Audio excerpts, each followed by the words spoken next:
Hi, Jackie. Hello, Alan. It's wonderful to have you in this beautiful space here at the Manhattan Art and Antique Center. And as part of MAAC on the Map, you're one of our featured artists. And we've got these incredibly beautiful artworks of yours on these walls. And we'd love to hear a little bit about your inspiration for creating them. Okay. So, maybe I'll go back, okay? I was a madman. I worked on Madison Avenue forever. And in the 80s, I was teaching at School of Visual Arts, which is a wonderful school here in New York. And I could take classes for free. So being in the advertising business, I took all these kind of peripheral classes, but I like film editing and black and white photography and cartooning and that kind of stuff. And my wife said, why don't you take a painting class? And I said, what? Because I've never painted before. So I did, and they had us painting from live models, and I really didn't like it. I didn't have any affinity for the model. But I was in a bar, and I saw a black and white photograph, because I was into black and white photography, and I said, can I paint what I want? And they said, sure. So I painted a painting of 4 guys standing in front of a pool making mussels, one holding a beer, and the style popped out, and it was fun. So back then I kind of painted people, and I painted from black and white photographs, and mostly historical stuff, like family photographs and other people's family photographs and found things. And they looked like hand-tinted black and white photographs, because it's kind of what they were. And I did that for a few years, and people would commission me, and I started to hate it. But I was running a business and doing marketing stuff. And I said, I'm staining cloth and figuring out how a shadow falls on somebody's nose. This is really not very creative. And people would hire me to solve communications problems, which was much more challenging and much more creative and much more lucrative. So I said, how about I'm not painting anymore? And I gave it up for 20 years, but I had the bug. And I always wanted to go back to it, but I didn't want to go back to that.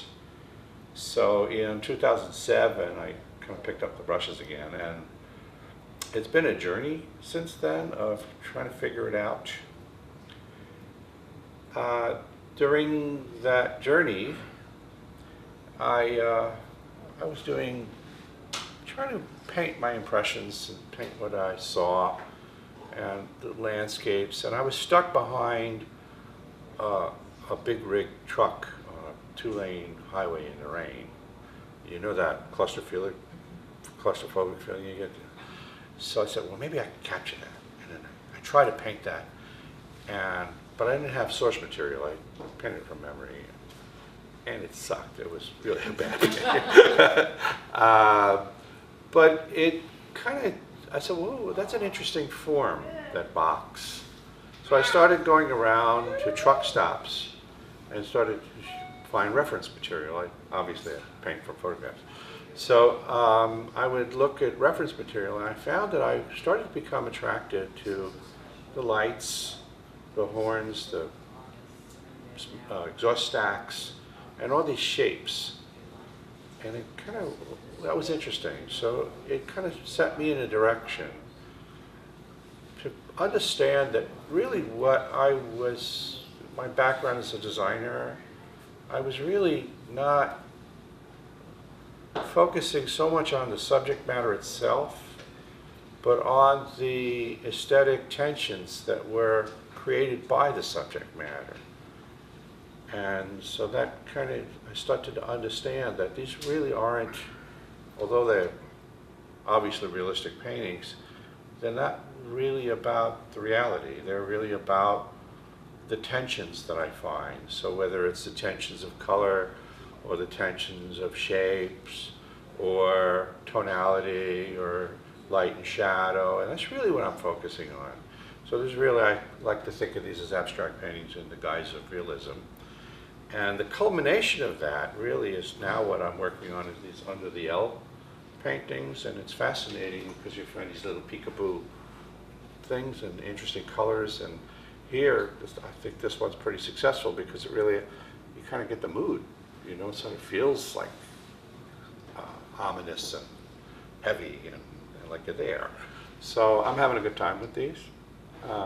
It's not all I'm going to paint, but that's what I'm painting now.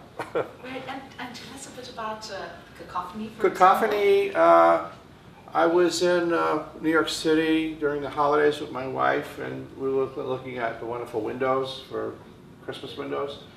And Bergdorf Goodman had a window display, a theme that were the muses. So there were like the music and art and literature, and this one was music, and it was Gabriel blowing a horn. And they created this background with a cacophony, a visual cacophony of a bunch of not real instruments, but pieces of instruments that they welded together and made it. And I said, that would make a nice painting. So, so that's what that is. And I knew it had to be big and in your face. So. And this one is so gorgeous. And this is called Escalier sur la gauche, s'il vous plaît. So can anybody guess what that is? You want me to answer? Eiffel Tower. Yeah, he wins a prize. Okay, you can see the little tower up here. Eiffel Tower. Right. So and again, you know, it's not the usual Eiffel Tower. So it's not about the Eiffel Tower. It's about that. So I like to tell people that what I'm painting, what I'm focusing in is the dance or the music, if you will. So that this is like really not a thing. It's you get immersed in it. You kind of get involved in it. They're not very deep.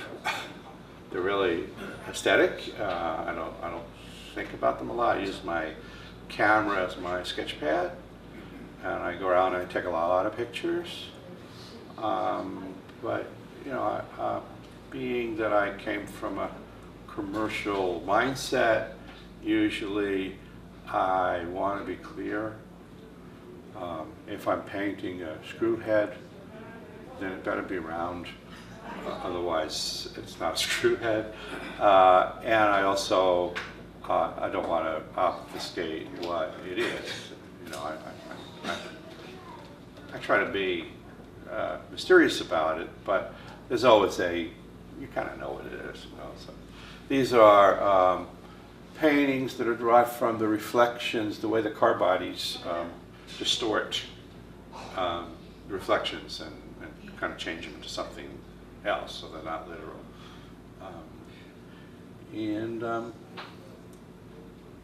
I guess that's about what I have to say. Does anybody have any questions? Sure. Alan, may I ask you a question about the far painting under the piece, the walk? Catwalk? The catwalk, yeah. Yeah, that's in East New York, and that's where the trains go to sleep. You know, the junction, and it's a kind of a wood. The bottom, the yellow is a wood underpinning of the station. So I think that's one of your most successful pieces here. Thank you. You know, I like it a lot. Well, thank you very much. The one I'm working on now is my most successful piece. I'm not going to tell I you haven't what. seen it yet. Any other questions for anyone? For Alan? Great. So thank you, Alan. That's wonderful. Thank you for that gorgeous talk. Thank you for having me. Incredible Thank you to artwork. MAAC, first of all, for hosting this. This is great and a wonderful opportunity for us lowly artists and getting us out there. And I thank you for your questions and thank you all for coming. Great. And before everyone just leaves, oh, that's so Christina managed to get on a train that was stalled earlier today. She's here, and so we can listen to Christina.